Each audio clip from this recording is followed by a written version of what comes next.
My name is Caleb Fletcher. I'm 16 years old, and I can say without a doubt that this was one of the most terrifying nights of my life. It happened on a quiet Saturday evening, around 8 or 9 months ago, August 24th, to be exact.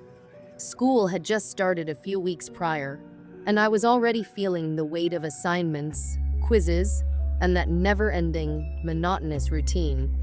The first few weeks back were always a grind, and by then, I was already desperate for some kind of escape. So, like any other teenage kid, I turned to the one thing that helped me forget about the stress for a little while: Fortnite.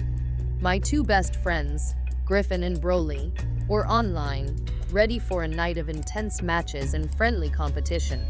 As I sat down and put on my headset, I felt a little wave of excitement. We'd been talking about this all week, planning strategies, hoping to win a few rounds, and maybe make up for some unlucky games we'd played before. Outside, the sky was darkening, the last hints of daylight fading, and a quiet stillness settled over the neighborhood. The silence felt comfortable, familiar. My mom and little sister had gone out for some late evening shopping, and my dad was working a late shift, so I had the whole house to myself. It was around 8 p.m. when I finally logged into the game, but not before a small disaster in the kitchen involving a batch of pizza rolls I'd accidentally left in the oven too long. The smoke alarm blared, the kitchen filled with the stench of burnt cheese, and for a moment, I thought I might have to spend the night explaining to my mom why her oven now reeked of charred pizza. But after a bit of frantic fanning with a dish towel, I managed to clear the air. The lingering smell of burnt food filled the house though, reminding me of my little kitchen blunder as I finally settled into the game. We jumped straight into the action, diving into round after round, laughing and cursing as we battled through matches.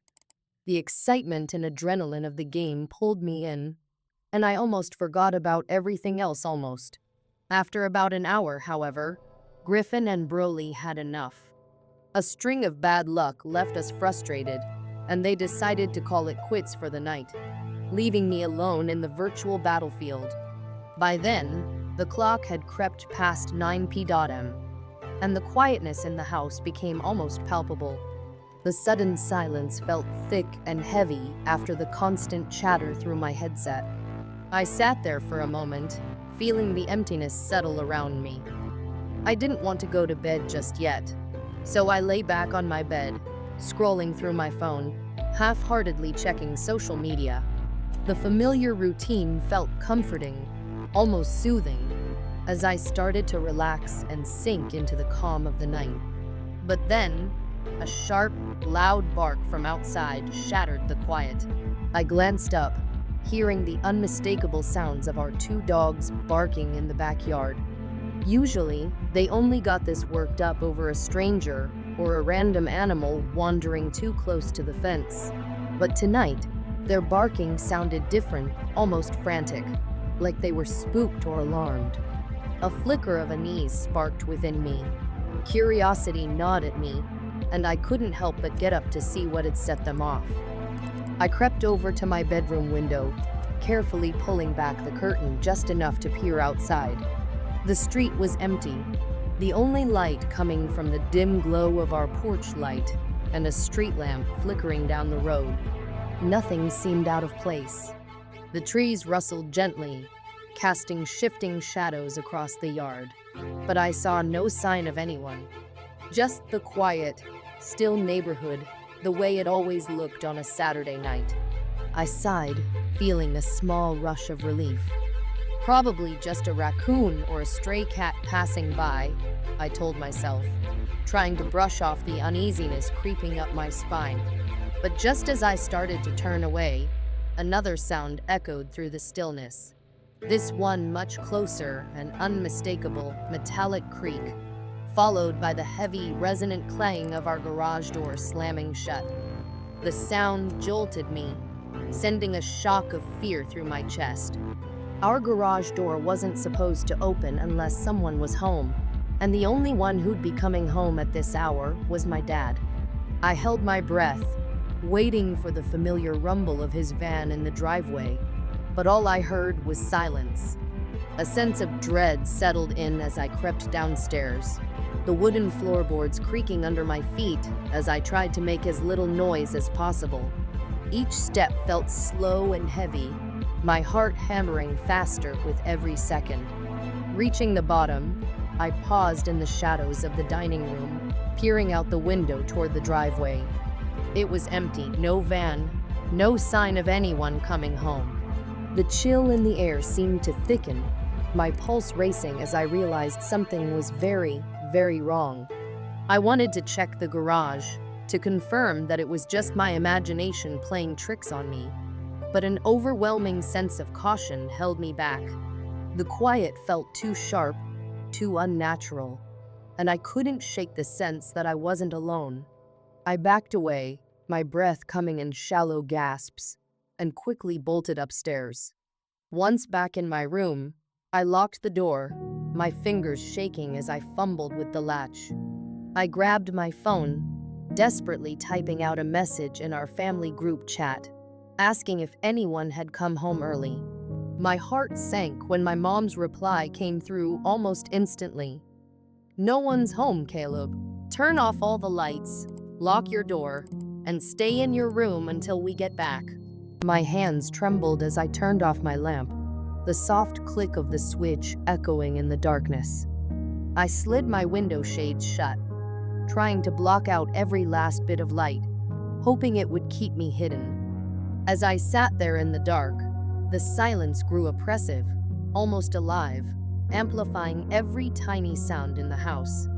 Every creak of the floor, every whisper of the wind outside, felt like footsteps inching closer, like shadows moving just beyond my sight. My mind raced, filling in the quiet with imagined sounds, footsteps in the hallway, the faint rustle of fabric, the chilling scrape of something brushing against the walls. Each second felt like an eternity, my thoughts spiraling with every breath. I kept telling myself it was all in my head, that I was overreacting, that the creaks and whispers were just the house settling, just the usual sounds of an empty home. But deep down, I knew better. The feeling that someone else was in the house watching, waiting, pressed down on me, cold and suffocating. The 15 minutes that crawled by felt like hours. Every tick of the clock seemed amplified in the silence, a sound that only served to remind me of just how alone I was in that vast, dark house. Shadows filled every corner, shifting with the faint glow of the moonlight that barely seeped through the curtains, casting an eerie, almost ghostly light across my room. The silence was thick and unnerving, broken only by the faint rustle of leaves outside and the occasional creak of the old house settling. But tonight, even those familiar sounds seemed ominous, as if the house itself knew something I didn't. Every muscle in my body was tense, every sense heightened, waiting for a sign, anything to indicate that I was alone, or worse, that I wasn't. I strained to hear over the pounding of my heartbeat, which sounded so loud in my own ears, I wondered if it might somehow give me away. The walls around me felt like they were closing in, the silence a smothering weight that pressed down on my chest, making it hard to breathe. And then, it came. A sound that shattered the silence and sent a jolt of terror through my spine, a creak. It was slow, almost careful, the kind of sound that only happens when someone is trying not to be heard. My breath caught in my throat as I realized it had come from downstairs, from the wooden floorboards near the living room. It wasn't the type of random creak you'd hear in an old house. It was deliberate, each step a quiet warning that I wasn't as alone as I'd hoped. Whoever was down there was moving carefully, cautiously, as if they were testing each step to avoid detection. My mind raced as panic surged through me. I had no weapon, nothing in my room that could even remotely serve as protection. Desperation gripped me, and I frantically scanned the room, my gaze landing on my microphone's boom arm clamped to my desk. I reached out, unhooking it with trembling hands, feeling the cold metal in my grip. It wasn't much, but at that moment, it was all I had. I took a deep, shaky breath, steeling myself as I carefully unlocked my bedroom door. My heart pounded harder as I stepped into the hallway, the quiet stretching endlessly around me. The moonlight cast eerie, elongated shadows along the walls, transforming the familiar shapes of furniture into sinister figures that seemed to watch me as I moved. I crept forward, holding the boom arm close to my chest like a lifeline. I moved towards the balcony that overlooked the living room, gripping the railing so tightly my knuckles turned white. Peering over, I let my eyes adjust to the darkness below, scanning every inch of the room, every shadow, every shape that seemed just slightly out of place. My heart hammered as I strained to make sense of what I was seeing, the stillness only amplifying the tension that knotted in my stomach. "Is anybody there?" I whispered, my voice barely carrying over the silence, trembling with a fear I couldn't suppress. The words seemed absurd the moment they left my lips. I knew better than to expect a response. But the silence that followed was suffocating, a silence so complete that it felt unnatural. I waited, holding my breath, hoping for some sign, anything that would indicate I was imagining things, that I hadn't really heard those footsteps. And then, just as I was about to convince myself that I'd been hearing things, I saw it. A shadow, tall and imposing, standing just under the balcony, barely visible in the dim light. My heart stopped. The figure was unnervingly still, as if frozen in place. I tried to tell myself it was just a trick of the light, a shadow cast by something ordinary. But as I squinted, my blood ran cold. The silhouette was distinctly human, looming with a quiet, menacing presence. Time seemed to slow down as I stared, frozen in fear. The figure shifted slightly, its movements slow, almost cautious, as if it knew I was watching. I felt my throat tighten, my body paralyzed under its gaze. I could feel its eyes on me, a sensation that made my skin crawl. It wasn't just looking at me, it was studying me, waiting to see what I would do. My instincts screamed at me to run, to flee to the safety of my room, but my feet felt rooted to the spot. It was as if I were trapped in a nightmare, the kind where you're running in slow motion, your every step feeling like a Herculean effort against an invisible force. I could barely breathe, each shallow gasp loud in the oppressive silence. My only thought was to escape, but I felt powerless, caught in the terrifying spell of that silent, unmoving figure. Summoning every ounce of courage I had, I backed away from the railing, forcing my feet to move even as my legs shook. My eyes never left the figure as I retreated, desperate to put distance between us. I slipped into the hallway, my breaths quick and panicked, and dashed into the nearest room, the small bathroom just down the hall. My hands shook as I fumbled to lock the door, pressing my back against it as if my weight alone could hold the intruder at bay. I gripped the boom arm tightly, my only weapon in this terrifying game of cat and mouse. My mind raced with frantic thoughts. My phone. I realized, panic surging anew. I'd left it in my bedroom, just a few steps away, but now feeling like an impossible distance. It was my only way to call for help, but getting to it meant stepping out of the small sanctuary I'd barricaded myself in. The silence in the bathroom was deafening, each second stretching into eternity as I tried to gather my courage. My heartbeat was a relentless drumbeat in my ears, loud enough that I feared it would give me away. I closed my eyes, forcing myself to take deep breaths, willing my hands to stop trembling. I knew I had to move, to act, but fear gripped me, rooting me to the spot. Finally, after what felt like hours but was likely only minutes, I steeled myself, taking a deep breath as I reached for the lock.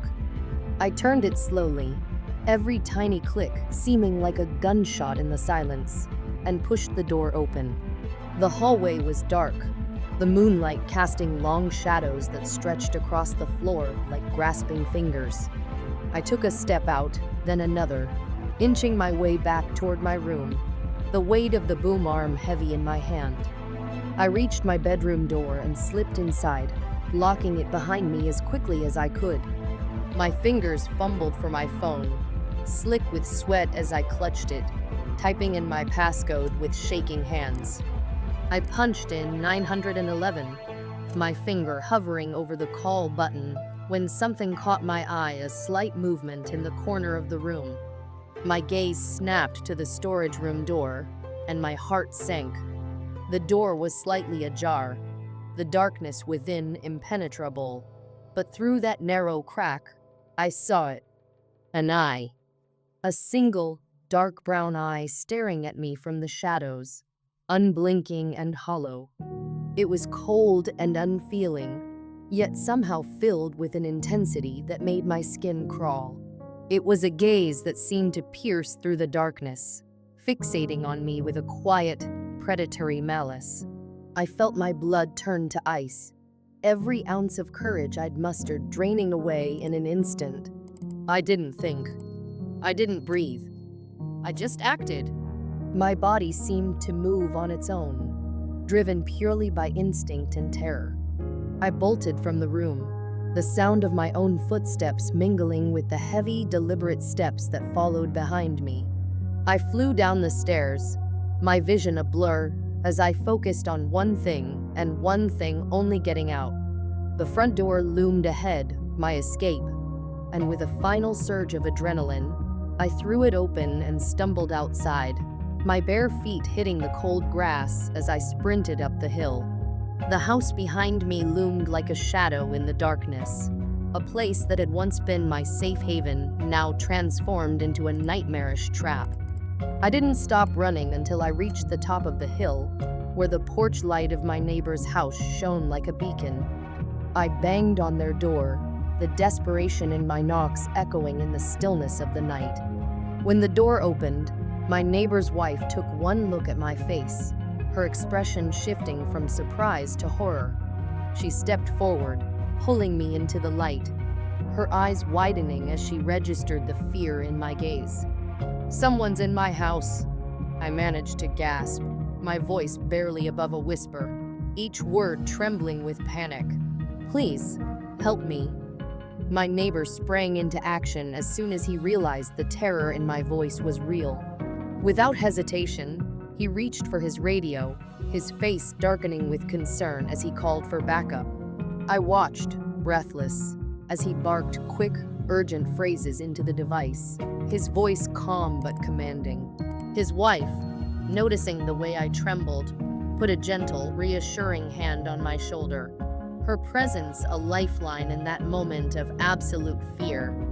Her soft murmurs blended with the night air, grounding me as I struggled to catch my breath.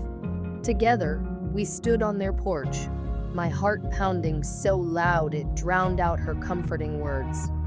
In the distance, the faint but distinct wail of approaching sirens grew louder, filling the otherwise silent night.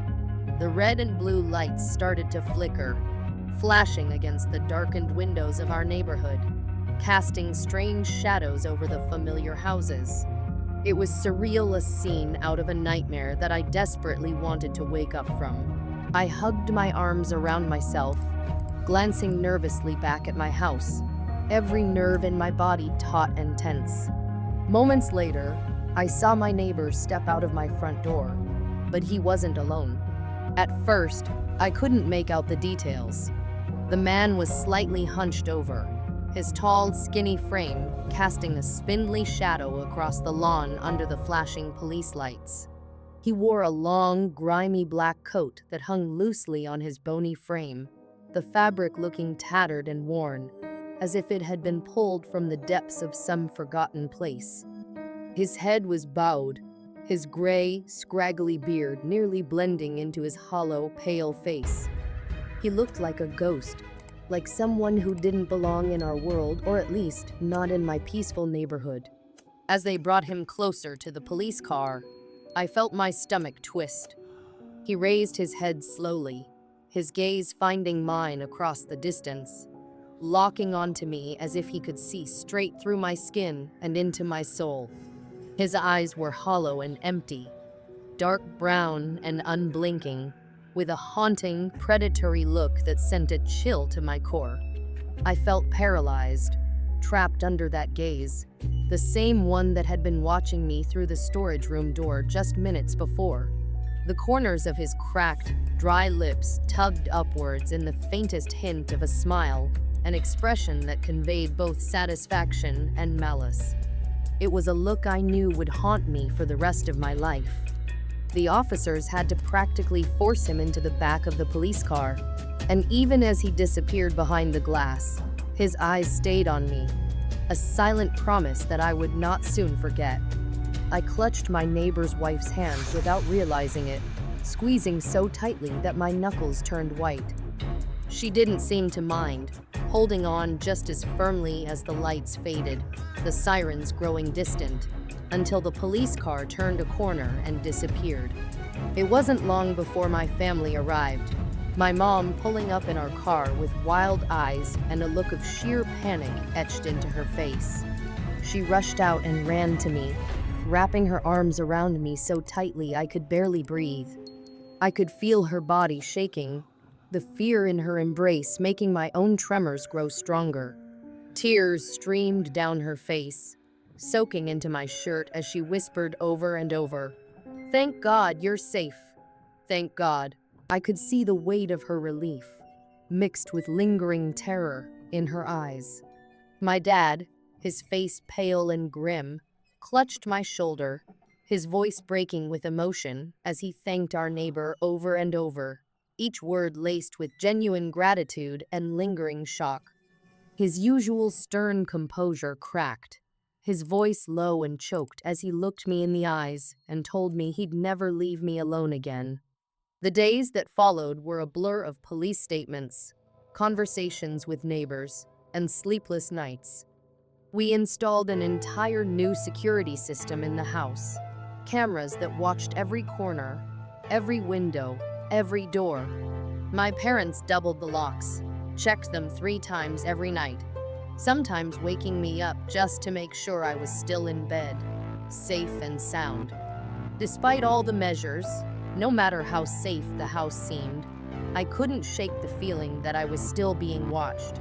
Every time I walked by the storage room, I'd shudder, convinced that if I dared to open the door, I'd find him standing there, just as he had been that night, his empty brown eyes watching me from the shadows. In the quiet moments, when I tried to sleep, his gaze returned to haunt me, lingering just beyond the edge of darkness. Sometimes, I'd close my eyes and see his hollow face staring back, his cracked smile a constant reminder of how close he had come. I often found myself wondering, my thoughts racing late into the night. What would have happened if I hadn't noticed him? If I'd gone back downstairs or waited even a few more minutes before calling for help? What could he have done if he'd found me before I saw him? Even now, months later, there are nights when I wake up drenched in sweat, my heart pounding as if I were still trapped in that room, still waiting for him to make a move. I'll sit up, look around my room, and remind myself it's over, but the fear lingers, a shadow that won't fully fade.